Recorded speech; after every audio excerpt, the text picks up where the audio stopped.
இன்னைக்கு என்ன பிரேக்ஃபாஸ்ட்? நீங்க என்ன பிரேக்ஃபாஸ்ட்னா மாங்காய் சீசன் இருக்கு. மாங்காய் 10 ரூபாய் இருக்குது. சரி இப்ப மாங்காய் சோறாக்காவது மாங்காய் தான் சீவிக்கிட்டு இருக்கேன். மாங்காய் சோறு செய்யறதுக்குள்ள உனக்கு சூப்பரான ஒரு ப்ராடக்ட் வாங்கிட்டு வந்துடுறேன், பாத்துடலாமா? பார்க்கலாம்.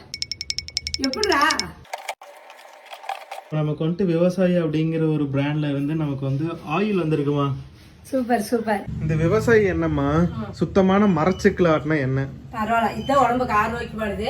பரவாயில்ல, நல்லது. இப்ப விவசாயி எண்ணெய் வச்சு கல்லையில வந்து இப்ப மாங்காய் சோறு கலரி பார்ப்போம். இப்ப மாங்காய் சோத்துக்கு வந்து மாங்காய் திரி வச்சிருக்கிறேன், நல்லா சொண்டி வச்சிருக்கிறேன். 2 பெரிய மாங்காய், வரமிளகா, அதுக்கு தேவையான காரத்துக்கு வரமிளகா, கருவேப்பிலை தலை, கொத்தமல்லி தலை.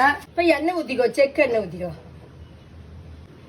செமையா இருக்குது, நல்லா இருக்குது, சூப்பர். பாருங்க, எண்ணெய் 2 ஸ்பூன் கடலைப்பருப்பு சேர்த்திக்கிறேங்க, உளுத்தம் பருப்பு 2 ஸ்பூன், பாருங்க கடுகு ஒரு 1/2 ஸ்பூன் கடுகு, வரமிளகா, கருவேப்பிலை நம்ம போட்டுக்கலாம். பாருங்க, வரமிளகா நல்லா செவந்துருச்சு. இப்ப நான் மாங்காய் இதுல போட்டுக்கிறேன். 1/2 ஸ்பூன் மஞ்சள், தேவையான உப்பு சேர்த்திக்குவோம். நல்லா வதக்கி விட்டுக்கலாம். நல்லா இந்த பச்சை வாசம் போற வரை நல்லா வதக்கிக்குவோம். நல்லா கறியாச்சு. இப்ப நம்ம சோத்தை போட்டு கலரிக்குவோம். சோத்தை கொட்டி கலரிக்கலாம். மாங்காய் சோறு இப்படி மாங்காய் சீசன் கொட்டி மாங்காய் சோறு எல்லாம் கலரி சாப்பிடுங்க, சூப்பரா இருக்கும். சூப்பரா இருக்கு. இவங்கிட்ட வந்து நல்லெண்ணெய், கல்லெண்ணெய், அப்புறம் தேங்காய் எண்ணெய், அது மட்டும் இல்லாம தீபம் எண்ணெய், அது எல்லாமே இருக்கு. ஸோ அவங்களோட கான்டாக்ட் நம்பர் இதுதான், மறக்காம நீங்களும் வாங்கி யூஸ் பண்ணி பாருங்க. எப்படிமா இருக்கு? சூப்பரா இருக்கு, செமையா இருக்கு. நமக்கு